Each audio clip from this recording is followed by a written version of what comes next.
Então, eu estou aqui conversando com Ruth Almeida, professora aposentada da Universidade Federal da Paraíba. Como foi que você se interessou por arqueologia? Olha, na verdade, eu nunca antes tinha me interessado por arqueologia. Tive algumas noções quando fiz o curso da faculdade, mas não a arqueologia em si, a escavação e do trabalho arqueológico mesmo. Mas quando eu estava já na universidade, o Átila teve a oportunidade de ter uma bolsa para o Centro Aeroespacial Francês em Toulouse. E eu só poderia ir se tivesse alguma coisa para fazer lá. E coincidiu que o professor que foi anteriormente ao Átila conhecia o grupo da arqueologia. Então perguntou lá se eles aceitariam uma pessoa para fazer o primeiro ano de arqueologia, que é o início da arqueologia lá. E então ele aceitou e foi então que eu recebi essa carta de aceitação e fui para lá, né? E gostei muito e achei maravilhoso. Como foi essa sua experiência como estudante na França, em 1970? Foi muito interessante, né? Foi a primeira vez que eu fui ao exterior, mas eu tive dificuldade porque eu só sabia o francês do ginásio e não tinha tido preparação nenhuma da língua para ir para lá. Quando nós chegamos lá, a bolsa concedia 3 meses de estudo francês na cidade de Lyon. Eu fiquei 3 meses, não, acho que 2. Eu fiquei na cidade de Lyon estudando, eu e Átila. E depois então fomos para Toulouse.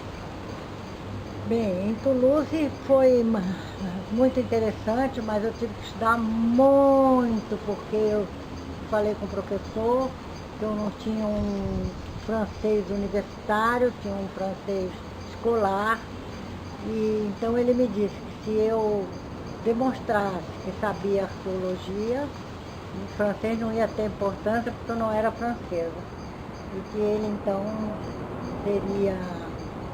concedia todas as vantagens do analfabetismo na língua. E já tinha sido depois da Revolução Cultural de 1968, mas ainda era um regime menos didático, vamos dizer assim, que o americano, e muito exigente. Não tinha quase nenhum contato aluno-professor. Os trabalhos que a gente tinha que apresentar para entrar em prova eram expostos nos quadros da faculdade. A gente lia o da gente e escolhia um, fazia, entregava e também no quadro ia saber se passou ou não passou para fazer a prova. Outra coisa que eu achei muito interessante é que no Brasil a gente usa o slide para ilustrar alguma coisa que a gente está ensinando. No francês, lá na minha aula, o slide ele é usado para cair na prova. Então, cada prova cai 4 slides. Eles tinham um projetor de slide de alto padrão e todas as mesinhas tinham uma pequena luz na sua carteira para fazer essa prova do slide. Era meia hora cada slide. Então eu vi o professor tirando o slide, tira assim às cegas, não vai escolher o mais fácil, o que ele falou mais, o que foi, é o que cair, é uma loteria. E põe lá cada estrada. Como a gente trabalhava com pedra, com cerâmica, com osso e com metal, então era um de cada área. E a minha estratégia para vencer essa dificuldade foi o seguinte: como eu sabia que vinha essas 3 áreas, eu fiz em casa uma introdução para cada assunto desse, para quando o slide aparecesse, a introdução já estava organizada na cabeça e era só eu acrescentar qual era o grupo que fazia, qual era o material usado, as técnicas usadas para fabricar as coisas. E então aí eu tinha uma vantagem. Sendo que o professor me concedeu, eu pedi a ele para me dar o direito de levar um dicionário, porque o francês tem muita letra dupla, muita acentuação, eu não queria errar muito. Então, as palavras que eu tinha dificuldade, eu podia ainda consertar. Bem, na França, em 1970, como era essa relação aluno-professor? Olha, os meus professores, pelo que eu vi, assim, não era tão distante. Os professores, os meus, eu só tive dois na realidade, não eram tão distantes. Mas o esquema todo é distante.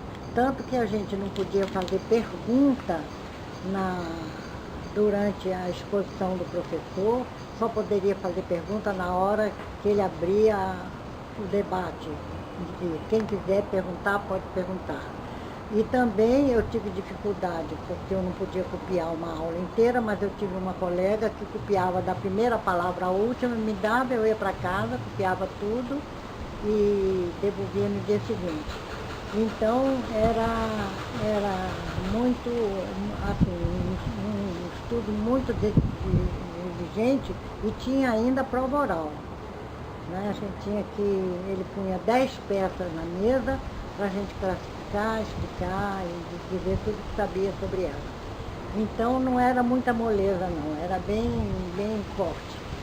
Quando foi, em que momento que a senhora pensou em visitar os sítios arqueológicos da Paraíba? Bom, foi quando eu voltei, mas sendo que lá eu tive um curso de arte rupestre muito eficiente, muito bom, com muita exemplificação, dado com muita exigência, então foi muito bom para mim. Eu tive, inclusive, a oportunidade de ir a umas grutas francesas, não fui a Lascaux porque estava fechada, mas vi também teses defendidas sobre grutas. Então eu vi que era um material em plena dinâmica de estudo e realmente empolgante. Então quando eu vim para Paraíba eu sabia que tinha tinha Ingá, sabia que tinha arte rupestre também na Paraíba, porque tinha no Brasil todo e tem no mundo todo. Então eu comecei a achar que se devia fazer, porque é importantíssimo, porque é um material arqueológico que vai desaparecer, gasto pelo tempo, né? E também possivelmente aumento da população, depredação por pessoas. E então era importantíssimo conservar, porque é um dado importante para o conhecimento da cultura de qualquer povo que habitou aquela região. Então, como é que você começou a trabalhar metodologicamente de achar esses sítios, de encontrar? Como era que era esse trabalho? Bom, eu comecei a me informar sobre pedras pintadas, sobre os desenhos. Eu tive também consultas de livros mais antigos daqui da Paraíba. E então, eu então fiz um projeto para pedir ajuda à Secretaria de Educação da Paraíba. E tive acolhida. Eu ia para o campo, fazia todas as despesas e depois a secretaria me ressarcia. Mas tudo se passava realmente no campo. Eu tinha sempre anotava os proprietários do sítio, anotava as distâncias, perguntava se conheciam mais outros sítios. E então assim eu ia obtendo informações contínuas, sendo que de cada sítio eu tirava fotografia e fazia uma cópia em papel celofane. E guardava e no fim reconstituir se pudesse. Então, como foi metodologicamente? Que região foi a região de enfoque? Como era que se encontrava um sítio? Como era que se abordava as pessoas? Se era na zona urbana, se era na zona rural? Como é que era, assim, mais detalhadamente? Mais detalhadamente, eu fazia... Bom, eu eu primeiro tive informações de vários lugares, fui perguntando a todo mundo, dizia, na minha fazenda tem um letreiro, aí eu ia lá, aí tinha, E então fui conhecendo assim um ponto e outro, que eu sabia que tinha letreiro, isso fui por conta própria. Aí foi quando eu resolvi delimitar um campo de ação, que foi foram os cariris velhos, ou melhor, foi os cariris velhos, e eu consegui justamente o auxílio da Secretaria de Educação. Então, eu tinha, a informação era primordialmente de campo. E em relação, por exemplo, a conciliação entre vida doméstica e trabalho, assim, você ia durante a semana, durante o período de trabalho, você ia no fim de semana, como era que era, e se você dormia no campo, essa dinâmica assim de tempo, como era? Dormia no campo, não dormia? Eu ia no sábado, voltava, ia no domingo, voltava. Poucas vezes eu dormi assim num local. Agora, eu saía muito cedo, chegava muito cedo e copiava tudo e voltava. Agora, não tinha restaurante, não tinha comodidade para comida no local. Então, a casinha que estivesse perto do sítio que eu ia trabalhar, eu pedia a pessoa para fazer um almoço para mim. E aí, geralmente, as pessoas diziam, só tem galinha, feijão verde. Eu falei, tudo bem, pode arrumar, que quando eu descer do morro, eu venho comer aqui com a senhora. Então, eu consegui muita gente assim. Água também eu não levava, porque eu não achava necessário, eu não sentia falta. Então, não tinha uma bagagem de comida, porque eu não queria levar muita coisa para andar, né? Então, quando chegava nas casas, eu pedia água, tomava água, nunca adoeci por causa das águas do sertão, do Cariri, nem de canto nenhum. Então, e essa ideia de iniciar, de mapear os sítios arqueológicos da Paraíba, como é que ela começou? Como foi a primeira semente e como foi que começaram esse trabalho? A semente foi plantada na França com um curso de arte rupestre. Tive essa cadeira com um professor muito bom e visitei algumas grutas francesas.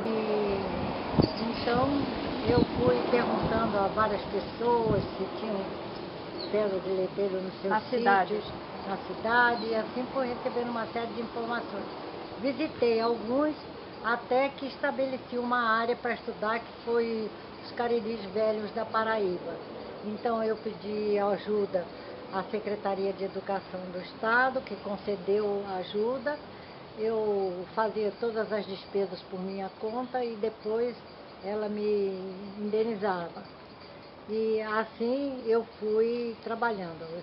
O trabalho consistia em ir ao campo e copiar integralmente as inscrições e aí eu trazia os desenhos e tirava fotografia.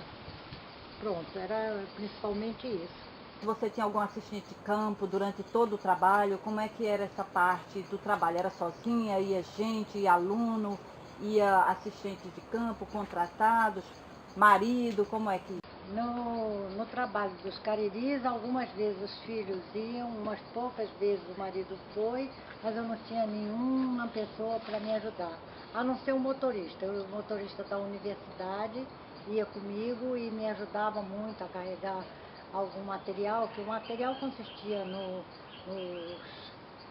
papel celofane para eu copiar, a máquina e essa coisa.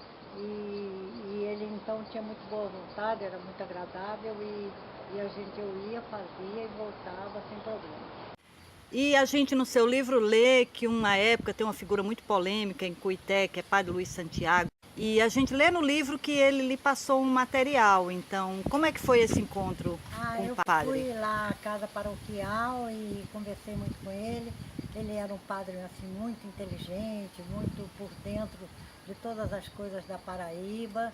Então ele tinha já estudado alguma coisa, ele gostava da cultura indígena e ele então tinha andado pelos sítios, pelas fazendas, e ele copiou uma série de sítios num livro, umas folhas, e eu tive o prazer de ganhar esse trabalho dele, que já existia há muito tempo, ele já guardava há muito tempo. E como foi que você soube ou conheceu o Padre Luiz Santiago?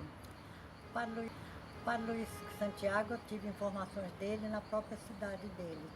Ele era muito querido, muito estimado, e eu comecei a perguntar a pessoas que pudessem me dar informações sobre os sítios, sobre os lugares da cidade. Aí eles diziam, Padre Luiz sabe de tudo.